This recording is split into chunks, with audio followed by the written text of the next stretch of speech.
am here again to demonstrate your dessert.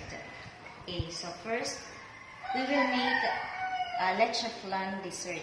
So first, we will need the mixing bowl, wire whisk, Leche Flan for 1 serving, and the steamer. This is the steamer. We also need the saucer for the plating.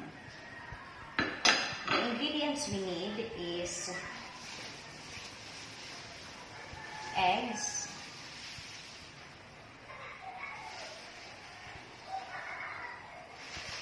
condensed milk and the evaporated milk, as well as the brown sugar for the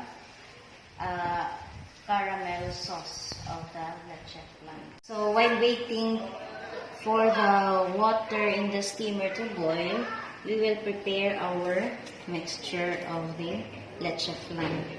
Now I am going to use egg yolk only for the Leche Flan. You can use whole egg for the Leche Flan, but now I am using the egg yolk only. Okay, so let's separate now the egg yolk and the egg white.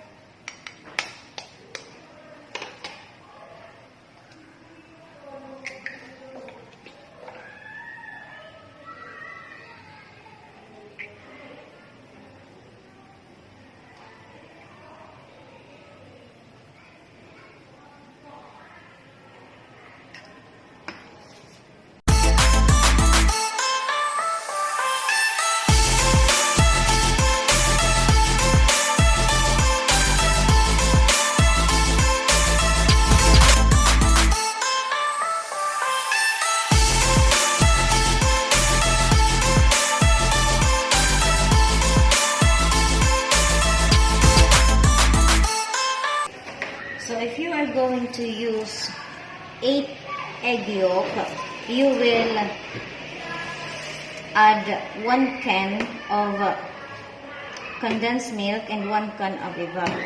So since we have only 4 egg yolk, so we will just use half of evap and the condensed milk.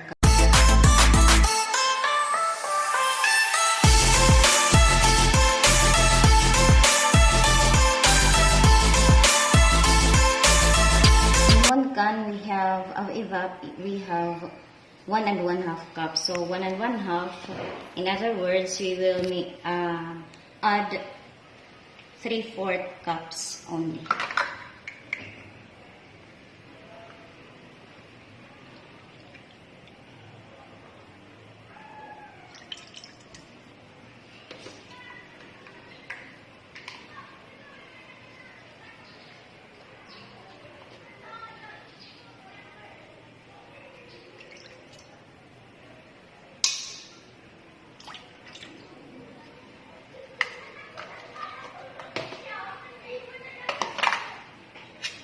And the half of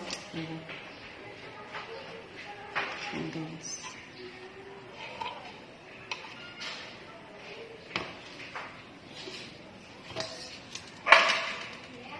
So we will use the wire whisk to whisk this mixture to incorporate the egg yolk in the milk.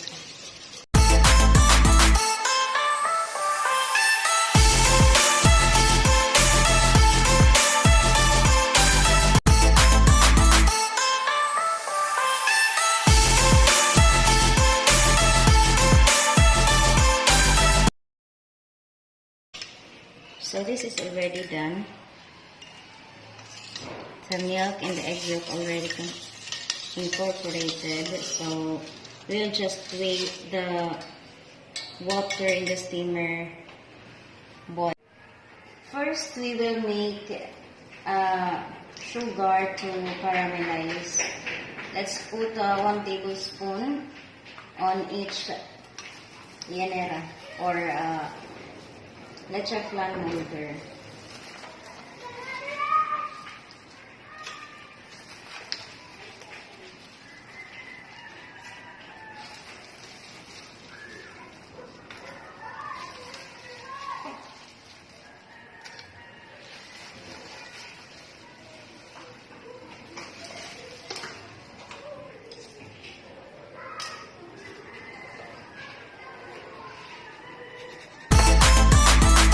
Usually don't put water on the sugar. Mas concentrated, mas okay siya.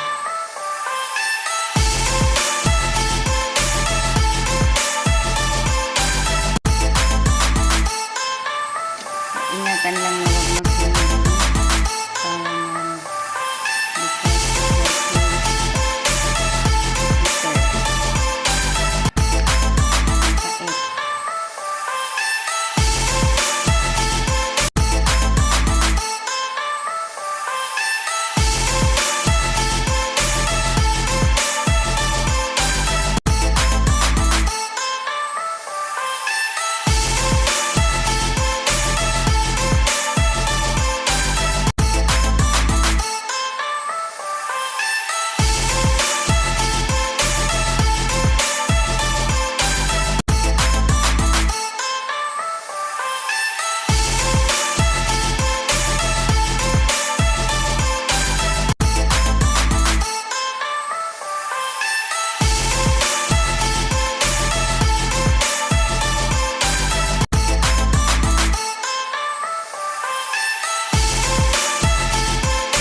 So this is now ready. We will put this in the steamer and make sure that you reduce the fire of the stove.